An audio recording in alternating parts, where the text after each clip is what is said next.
montrer comment l'AES sera le pilier de la création des États-Unis d'Afrique. L'Afrique connaît d'intenses bouleversements dont les répercussions économiques, sociales et politiques sont à la fois considérables et préoccupantes, mais qui portent tout de même les germes de l'espoir et d'un renouveau pour le paysage panafricain. Des vagues de contestation contre le néocolonialisme mondialisé prennent forme dans presque toutes les régions sur le continent africain avec des motivations plus profondes. Ces mouvements de contestation ne sont pas nouveaux, mais ils sont plus stimulants que par le passé, car ils tirent leurs racines dans une histoire plus ancienne entre l'Afrique et les puissances coloniales. La montée fulgurante de ces mouvements de contestation et de révolte ces dernières années est due à une jeunesse africaine décomplexée et insoumise au diktat néocolonial. Cette jeunesse veut reconfigurer les cartes du rapport relationnel avec les superpuissances pour en tirer plus d'avantages. De ce fait, nous pouvons le dire sans aucun doute que les dirigeants de l'AES ne sont pas en reste de ce changement de paradigme que veut la jeunesse africaine à l'égard des puissances occidentales qui veulent toujours avoir la même mise sur l'Afrique pour toujours la contrôler. Les dirigeants de l'AES s'inscrivent clairement dans cette logique. Nous voyons des leaders qui veulent ouvertement déraciner le système de domination coloniale implanté en Afrique depuis des années précoloniales jusqu'à aujourd'hui. Ils savent naturellement que l'indépendance et la souveraineté n'ont aucun sens tant qu'elles sont dictées par le patronat des anciens maîtres colonisateurs. Ces nouveaux dirigeants sont en quête de liberté et de justice pour le bonheur de leur population. Cette aspiration s'observe manifestement dans la mise en œuvre de la politique commune qu'ils mènent sous plusieurs angles. Avant de continuer mon argumentaire, il me faut quand même rappeler le contexte dans lequel l'AES a été créé. L'AES est un pacte de défense mutuelle conclu entre le Burkina Faso, le Mali et le Niger le 16 septembre 2023. Cet accord a été signé à la suite de la prise du pouvoir le 26 juillet 2023 au Niger par le général Tiani pour défier la CEDEAO qui voulait intervenir militairement pour remettre les commandes du pouvoir étatique à Bazoum. Les bases stratégiques et le schéma opérationnel ne permettent pas seulement de redéfinir la lutte contre le terrorisme sous toutes ses formes et de remodeler les équilibres régionaux. L'AES est une alliance très puissante à l'état embryonnaire qui va propulser une vague de volonté qui est de plus en plus perceptive chez la grande majorité des Africains d'ici et de la diaspora, à savoir l'autodétermination, l'indépendance économique afin que l'Afrique soit maître de son destin, le développement réel et la volonté de puissance pour se hisser au rang des grandes nations dominantes du monde. Les dirigeants de l'AES sont conscients de la réalité alarmante face aux défis et aux enjeux du développement.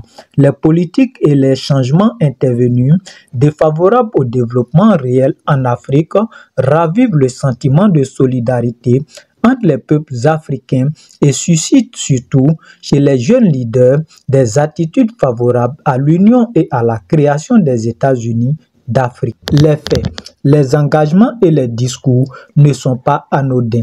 Ils sont remplis de sens et d'engouement inédits. Il y a réellement une génération de leaders politiques en Afrique qui est en train de saisir cette occasion exceptionnelle que les situations géopolitiques et géostratégiques mondiales présentent pour montrer que le génie de notre peuple peut nous permettre de dépasser les velléités de séparatisme en une multitude de petits États souverains puis construire pour la plus grande gloire de l'Afrique et le progrès de ses populations, une union des États africains. L'Alliance des États du Sahel est une alliance récente, mais elle est, à mon avis, cette alliance qui est capable de diriger l'Afrique vers cette nouvelle destination. Depuis la création de cette alliance, tous les engagements pris par les différents leaders politiques suivent implacablement leur feuille de route déployée au préalable. Leur modèle de développement va dans la trajectoire de l'intérêt commun de leur population et cela renforce la cohésion sociale. L'arrivée de nouveaux dirigeants à la tête du Burkina du Mali et du Niger entraînent la déconstruction du système néocolonial qui a cloué l'Afrique dans le sous-développement. Ces militaires au pouvoir ont en commun la volonté singulière de changer de cap. Avec eux, il n'y a plus de négociations à faire dans les coulisses des palais présidentiels occidentaux pour l'orientation de l'avenir de leur nation. C'est inédit. Ce que font ces trois hommes de l'AES, la lutte pour la liberté, la sécurité, la souveraineté et l'autodétermination est le fil conducteur de leur mission. Aucune compromission à faire sur la question.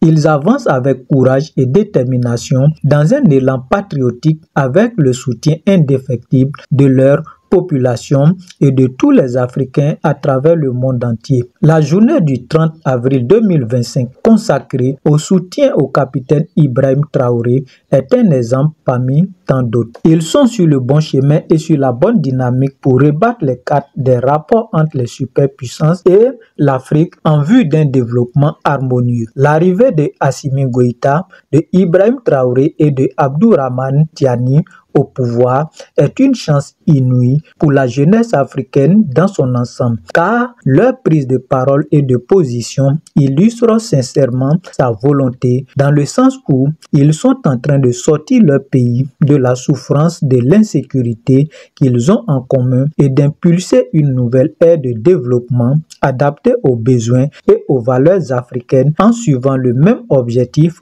qui est celui de restaurer la dignité des Africains à travers le monde. Faudra-t-il comprendre qu'ils ont pertinemment compris que l'avenir de l'Afrique se repose sur la conjugaison des efforts des leaders politiques et leur volonté unique à inspirer un modèle de développement qui repose d'un point de vue objectif sur leur volonté à s'unir dans une idéologie panafricaine. En ma foi, les dirigeants de l'AES et leur modèle de leadership vont inévitablement inspirer ou influencer d'autres leaders politiques en Afrique pour qu'à l'unisson, nous portons le navire africain au rang des nations dominantes et puissantes du nouveau monde. Le temps et l'histoire seront les plus grands témoins de ce que je viens d'exposer. J'attends vos avis dans les commentaires.